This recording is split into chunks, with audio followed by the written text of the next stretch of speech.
verse. The initial verse, listen to the Dharma and faithfully accept it, so that you may carefully contemplate the wisdom. So this is a line that must have been reminding us quite often, that we need to contemplate on the teachings. And you see, unfortunately, wisdom is about the truth of the teachings, and it cannot be taught.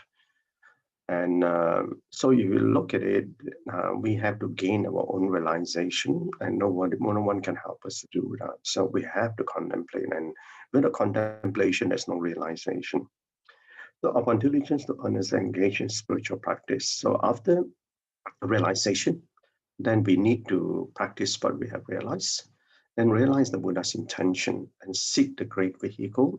Obviously, you understand that.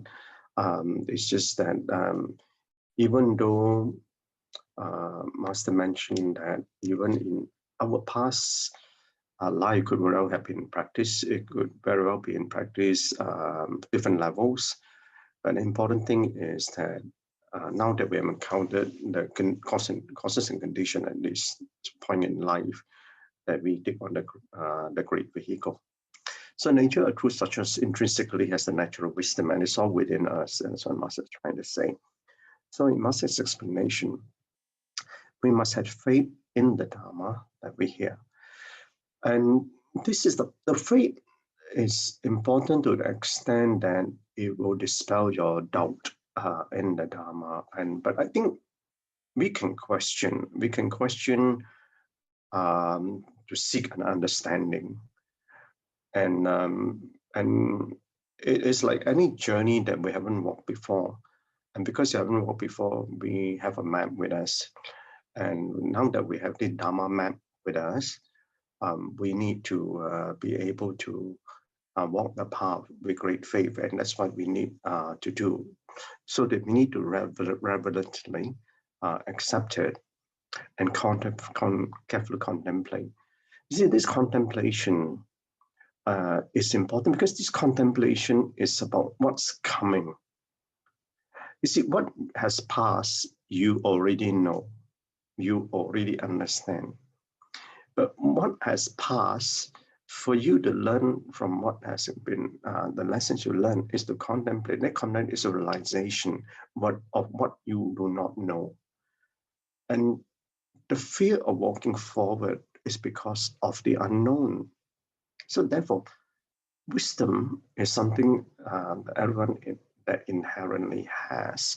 But to harvest that wisdom, you need to be in that moment of stillness to be able to contemplate, to realize. So therefore, we must learn, faithfully accept, practice, meticulously contemplate the Dharma, and exercise. Then we can exercise our inherent wisdom. So this part about the practice of being able to harvest that inherent wisdom, which is really the realization of the teachings. So I think a lot of us here, but I'm not sure all of us listen, faithfully accept, and I think the faithfully accept, I find that most of the time that's not much of an issue for those in practice.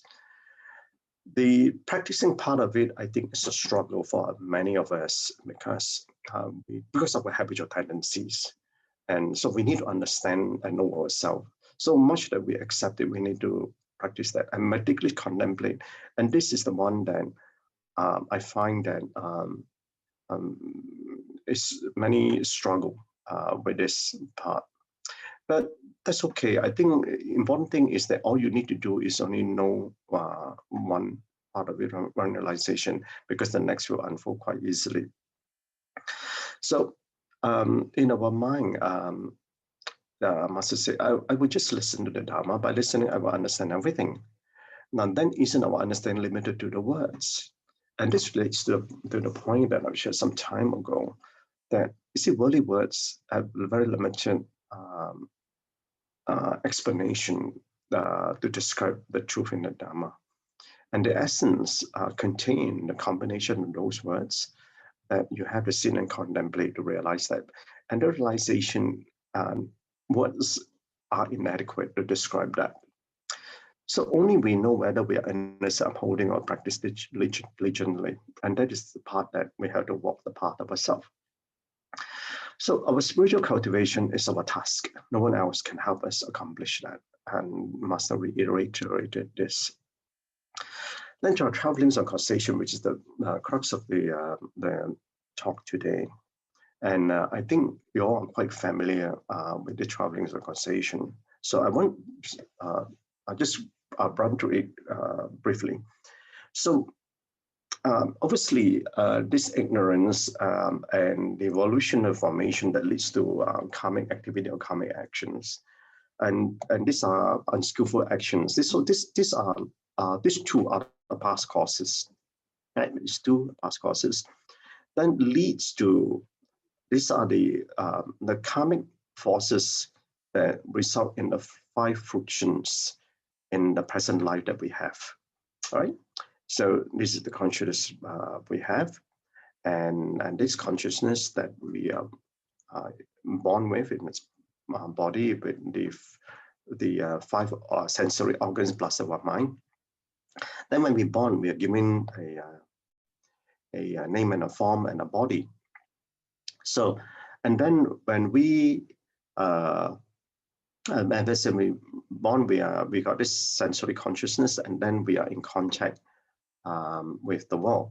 So this contact will give rise to feeling. And so when we feel the outside world, so these are the 5 frictions, if you like. So the past causes and the past karmic activities or karmic action, given to this 5 friction. Right? So after that, with this 5 friction that we have up to the point of the feelings, and then what happened is that then these frictions will result in causes that are created in this lifetime. So this will be desire and greed, attachment and grasping, and they will give rise to causes and conditions again. So we're grasping on all these things, and then the different causes of condition, depending on the externalities that we get engaged in. It could very be conflicts that arise, interpersonal conflicts, or anything that may arise. So after that, then upon the end of this life, obviously the birth will then, new life will take shape, and then will be birth and death, again, aging and death.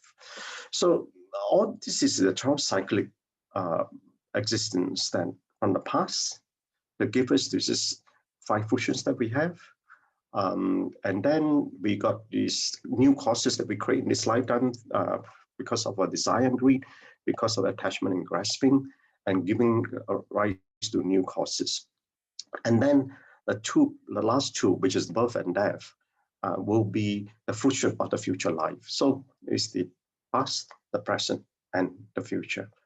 So this 12 links of causation that we must thoroughly understand that, because a lot of it is the crux of the Dharma that we are learning at this moment in time.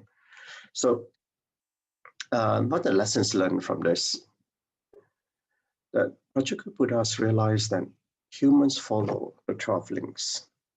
So in the end, we still experience death.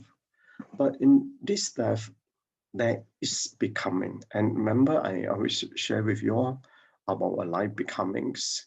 So good and bad karma leads to be a becoming. And this coming, it could be becoming that unfold in our life. It could be a good karmic seed, a bad karmic seed. And this karma is very specific to us. So therefore, when we learn the Dharma and we practice the Dharma, and these are very specific lessons that apply to us. And so therefore, each one of us, when we take on this life to be in practice, there are so many areas that we try to correct ourselves. And our life in practice is all about self-correction. And self-correction is about purification of all our past karmic seeds. So therefore, this purification and that we undertake in the practice, that we're coming into existence in this lifetime, is wondrous, and I have to say this is called wondrous existence. It is the extent of what Vajra Buddhas know. They understand up to aging, illness, and death, and they say that's the end of what they already know. So therefore, for us, when we embark on a great vehicle, we need to go beyond that, meaning we got to beyond our own life to go into help others to be liberated as well. So after listening to the Dharma, we need to very carefully contemplate on it and apply in our daily living to realize how all things and principles of everything come about. So this everything is not just about about matters of objects, it's about people as well. And this is where we want to walk amongst the masses. So we hope to return to intrinsic nature where the true suchness is an underlying true nature. So this underlying true suchness is the wonder of existence. So therefore, we go back in this part here, that when we purify our karma, our bad karmic seeds, and this existence that we have is therefore wondrous because it gives us the existence for us to be in this wondrous practice to unearth the true nature in all of us. So in contemplation, a little bit long on this one here, to transform the wheel of life to the wheel of life in the Dhamma. So the wheel of life is the mundane consciousness that, and unless one has woken up, otherwise our wheel of life is mainly a lot of it is worldly goals. So if we understand the wheel of life and the 12 cyclic existence, then we apply that in the Dharma, so that we live our life in the Dharma. So this life is a momentary existence in practice and a transient state of spiritual development in the Kalpa, which must be well ceased to be in diligent practice. So this momentary existence, although you say that we can live, the Buddha lived for 80 years, and our lifetime here varies, but a few decades that we live. But this, in the context of this spiritual journey, is only a momentary existence. And it's a transient state of spiritual development in the Kalpa because it's just for a moment. And not only that, but between, the transient state is between the birth and death. And between both of them, in the early years, we have to grow in our consciousness, right? I'm talking about the five sensory consciousness. We're well educated. When we get in contact and the 12 cyclic existence, we got a feeling, we get contact in the world and external conditions and so on and so forth. And so from a time that you look at, if we have an 80-year lifespan, how many years of that lifespan are we actually in spiritual development?